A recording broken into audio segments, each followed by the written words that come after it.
আপনারা যতই চেষ্টা করেন জোর করে ক্ষমতা থাকা যায় না।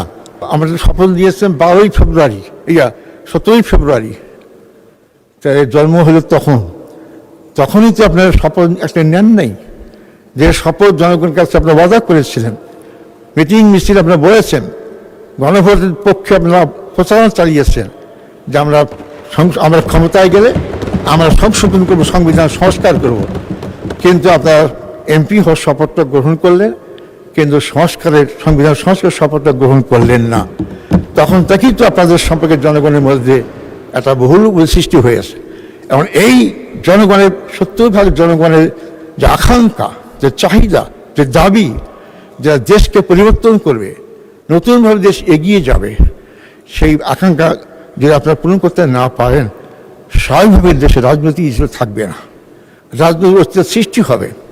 আমরা যারা বিরোধী আছি জনগণের কাছে ওয়াদাবদ্ধ যে আমরা বাংলাদেশকে আগের পিছের দিকে নিয়ে যেতে চাই না, বাংলাদেশকে আমরা এগিয়ে যেতে চাই। সংস্কারে একটা কাজও আপনি হাত দিলেন না, সবটাই বন্ধ করলেন। আপনার সুপ্রিম কোর্টের স্বাধীন বিচার থেকেও কিছু করতে পারলেন না, আইন বিচারালয় নিজের হাতে রাখার চেষ্টা করলেন, পুলিশ কমিশনকে মারলেন না আপনারা, আর অনেক কমিশন হয়েছে, একটা বাস্তবায়ন করা হয়নি। আশ্বাস দিচ্ছেন, আশ্বাসে মানুষ কতটুকু বিশ্বাস করবে? 4 মাসে পর তো সে আশ্বাসে আমরা এখনো সন্তুষ্ট হতে পারলাম না।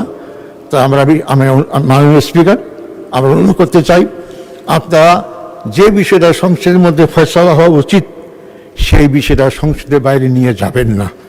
দেশের জন্য, আপনার জন্য, কারোর জন্য ভালো হবে না। আমাদের নেতা, তার ব্যাপারে বলা হয়েছে বিপ্লবের ডাক দিয়েছেন। আমাকে এখানে অনেক সদস্য বলেছেন উনি কৃষি বিপ্লবের ডাক দিয়েছেন। বিপ্লবের ডাক দিতে হবে না, যে 36-এর চেতনা যদি ধারণ করেন আর বাস্তবায়ন না করেন, জনগণই বিপ্লব করবে। 17 বছরে রাজনৈতিক দলগুলো আমি ফ্যাসিস্টকে সরাইতে পারি নাই, কিন্তু বিশ্ববিদ্যালয়, কলেজ, স্কুল ছাত্ররাই যখন রাজপথে নেমে আসছে, আমরা তখন সাহস করে এগিয়ে গিয়ে এই শক্তিকে জোয়ার শক্তিকে আরো সংহত করে আমরা তাদের পতন সমর্থ হয়েছি। তাই আপনারা যতই চেষ্টা করেন জোর করে ক্ষমতা থাকা যায় না। আপনারা জনগণের পালসটা বোঝেন, জনগণ কি চায়।